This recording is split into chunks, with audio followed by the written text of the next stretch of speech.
கோம்பாக்கில் உள்ள IIUM எனப்படும் அனைத்துலக இஸ்லாமிய பல்கலைக்கழக மலேசியா வளாகத்திற்கு பின்னால் உள்ள அடர்ந்த காட்டுப் பகுதியில் புலியின் பாதத்தின் அச்சுக்களை ஒருவர் பார்ப்பதை காட்டும் வீடியோ சமூக ஊடகங்களில் வைரலாகி வருகிறது. டிக்டாக் பயனரால் பதிவேற்றப்பட்ட வீடியோவில் அந்த நபர் ஒதுக்குப்புறமான காட்டுப்பாதையில் நடந்து செல்லும் போது சேற்று நிலத்தில் திடீரென பல பெரிய பாதத்தின் அச்சுக்களை கண்டுள்ளார். அவர் மண்டியிட்டு அவற்றை பரிசோதிக்கும் போது அந்த அச்சுக்கள் மிகவும் புதிதாக உள்ளன என்று கூறுவது கேட்கிறது.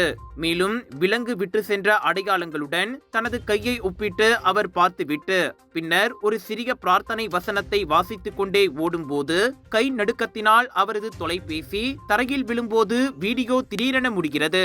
அருகிலுள்ள புதர்களில் அசையும் சத்தத்தை கேட்ட பிறகு தான் ஓடிவிட்டதாகவும் அது என்ன என்பதை கண்டுபிடிக்க தாம் காத்திருக்கவில்லை என்றும் அவர் தெரிவித்தார்.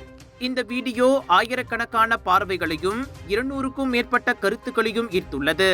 நெட்டிசன்கள் அதிர்ச்சி, நகைச்சுவை மற்றும் அவநம்பிக்கை ஆகியவற்றின் கலவையுடன் கருத்துக்களை பதிவிட்டுள்ளனர். பாத அச்சுக்கள் உண்மையில் புலியிடம் இருந்து வந்ததா என்பதை அதிகாரிகள் இன்னும் உறுதிப்படுத்தப்படவில்லை. இருப்பினும் கோம்பாக் மற்றும் அருகிலுள்ள உலுக்கலாங்கை சுற்றியுள்ள வனப்பகுதிகளில் வனவிலங்குகள் காணப்பட்டதாக இதற்கு முன்னர் தெரிவிக்கப்பட்டுள்ளது.